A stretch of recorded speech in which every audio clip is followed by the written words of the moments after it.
Lectura del Santo Evangelio según San Juan, capítulo 16, versículos del 20 al 23.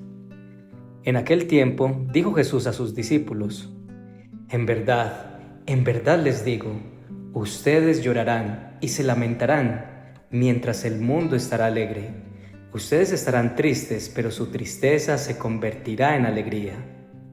La mujer, cuando va a dar a luz, siente tristeza porque ha llegado su hora, pero en cuanto da a luz al niño, ni se acuerda del apuro, por la alegría de que al mundo le ha nacido un hombre. También ustedes ahora sienten tristeza, pero volveré a verlos, y se alegrará su corazón, y nadie les quitará su alegría. Ese día no me preguntarán nada. Palabra del Señor. Gloria a ti, Señor Jesús.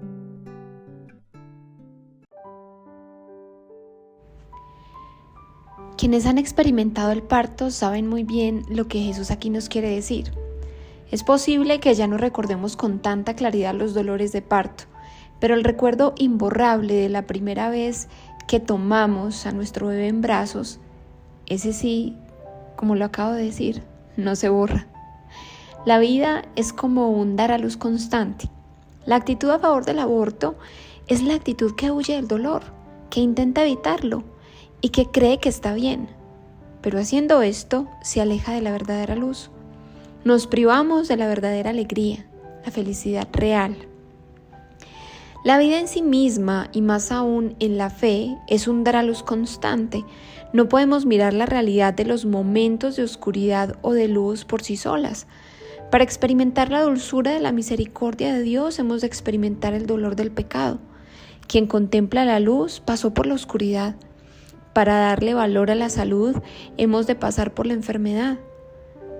Para valorar la compañía debemos aprender a vivir la soledad. Reflexionemos sobre dos mensajes importantes a partir del Evangelio de hoy. Primero, el llanto se transformará en alegría. Y segundo, alegría que nadie les quitará. Primero, el llanto se transformará en alegría. Doña Marta tenía 2 hijos. Manuela, quien se había acabado de casar, no quería tener hijos, y su hijo Martín, quien pasado sus 25 años aún le tenía miedo a la independencia.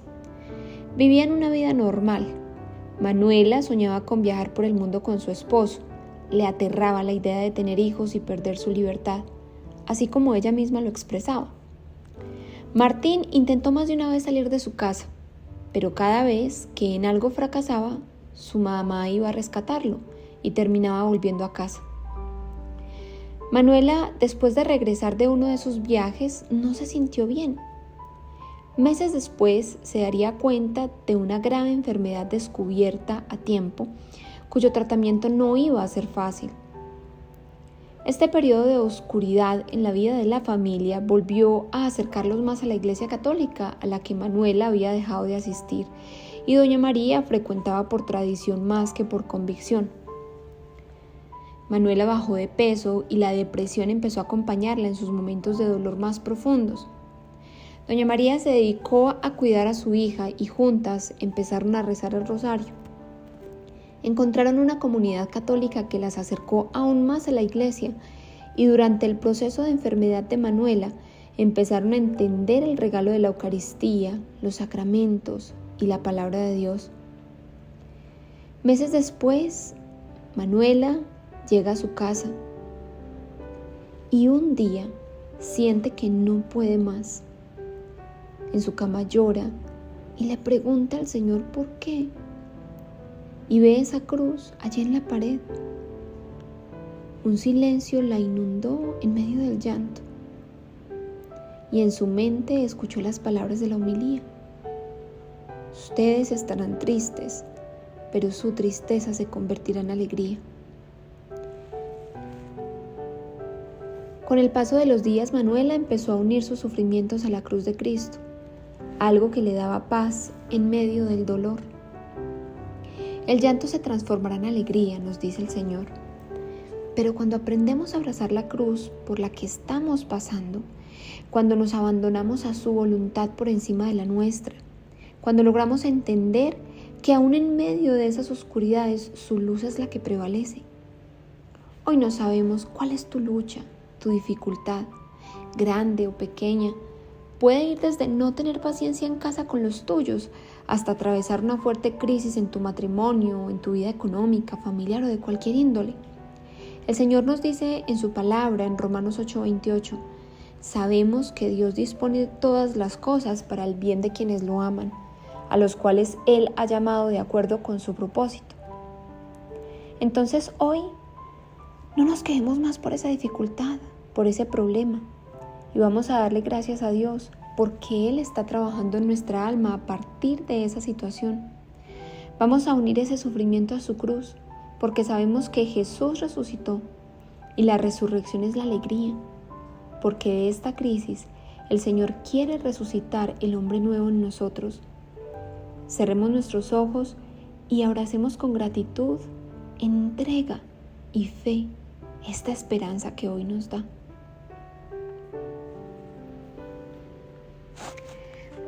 Segundo, alegría que nadie les quitará. Nos dice hoy el Señor, también ustedes ahora sienten tristeza, pero volveré a verlos, y se alegrará su corazón, y nadie les quitará su alegría. Ese día no me preguntarán nada. Manuela, después de muchos meses de doloroso tratamiento y de la mano del Señor, pudo decirle adiós a la enfermedad que agradeció infinitamente porque la llevó a tener un encuentro personal con Dios, quien nunca la soltó. Un año después y sin planearlo quedó embarazada, una noticia que la tomó por sorpresa a ella y a su esposo. Antes, siendo ella defensora del aborto, hoy era para Manuela impensable detener los planes de Dios. Contra diagnósticos médicos pesimistas, ambos decidieron tener a su bebé y ahora más que nunca se aferraron a Dios.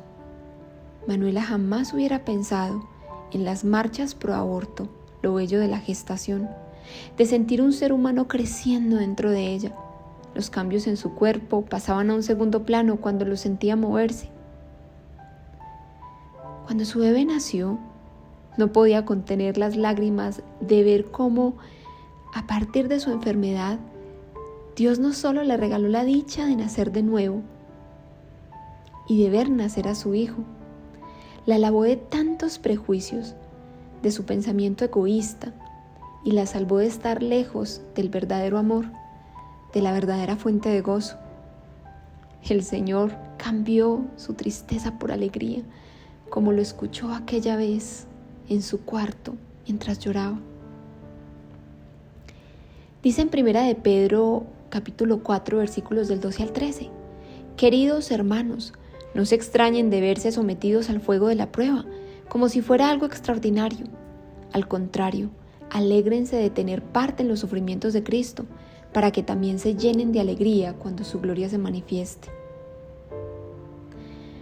Así como la cruz trajo tantas lágrimas para Jesús y para los discípulos, esa misma cruz será el motivo de nuestra libertad y de nuestra felicidad. Gracias a ella podemos decir hoy que hay sanación, redención, liberación, vida nueva en nuestra historia. Asumamos entonces esas tristezas por las que ahora estamos pasando. Si tal vez la causa pudo haber sido por decisiones que hayamos tomado, esclavitudes del pecado, amor por el dinero o endiosamos a personas que luego nos defraudaron, puede ser por una situación de enfermedad, en fin, algo que nos hace vivir con desánimo, tristeza, frustración con nosotros mismos, o puede ser algo que no hayamos provocado nosotros y que venga de afuera, como una situación familiar o lo que sea que nos esté robando la paz. Entreguemos todo a Dios y no desde la queja, sino desde la confianza en Él. Doña María sintió alegría por su hija y su nieto. Ahora la angustia venía porque su hijo Martín decía que una vez más se iba de la casa. Muchas veces doña María se vio rescatándolo. Lo apartó de la cruz, de ese propio parto que su hijo tenía que vivir para poder ver la luz. Doña María ahora entiende que esa es la vida, abrazar la cruz, caminar con confianza hacia el Señor, caernos y volvernos a levantar. Ahora lo deja ir, le da su bendición y le dice: hijo, tú puedes, confía en Dios, tú puedes. Es momento de volar y construir una vida. Confía en Dios. Quizá eso era lo que necesitaba su hijo, una bendición de su madre y ese voto de confianza. Gracias hoy damos al Señor por esta vida dinámica que nos lleva a nacer, a morir y a nacer de nuevo. Damos gracias cuando cada experiencia nos lleva al reencuentro de la alegría de saber que hay un Dios que nos ama y nos acompaña, y que es un proceso que dura toda la vida, porque las pruebas simplemente nos purifican y cuando las vivimos de cara a la esperanza nos llevan a entender y a descubrir más el amor de Cristo, al camino de la verdadera plenitud. Oración. Oración del Padre Fidel Oñoro. Ayúdanos a comprender la verdad de tus palabras en nuestras propias experiencias, especialmente en las tristezas que nos tocan hondamente, para que hagamos Pascua en ellas, para que de nuestra cruz brote la resurrección, el hombre nuevo que madurando en el sufrimiento ve brotar de dentro de sí una nueva personalidad aquilatada en la tuya y fraguada en la grandeza de tu amor. Ayúdanos, Señor, a encontrar nuestra alegría en ti, en medio de nuestras tristezas, que no tengamos miedo de recibir la luz que eres, que los dolores de parto del sufrimiento no ahoguen la esperanza de saber que pronto, muy pronto, después de esa oscuridad, allí nos inundará la luz. Oramos por todas las familias que escuchan estas reflexiones. Tú conoces, Señor, sus tristezas. Danos a todos el regalo de descubrir la alegría que solo tú das. Amén. Palabras de Fidel Oñoro. Gracias por nuestras madres, porque ellas son el ícono, la imagen viva de la Pascua. Gracias porque su rostro feliz es un rostro de esperanza para la humanidad. Gracias porque el parto que nos trajo a la luz y a la historia se repite hoy cuando volvemos a nacer, pero a la vida nueva que brota de la cruz. Dios los bendiga.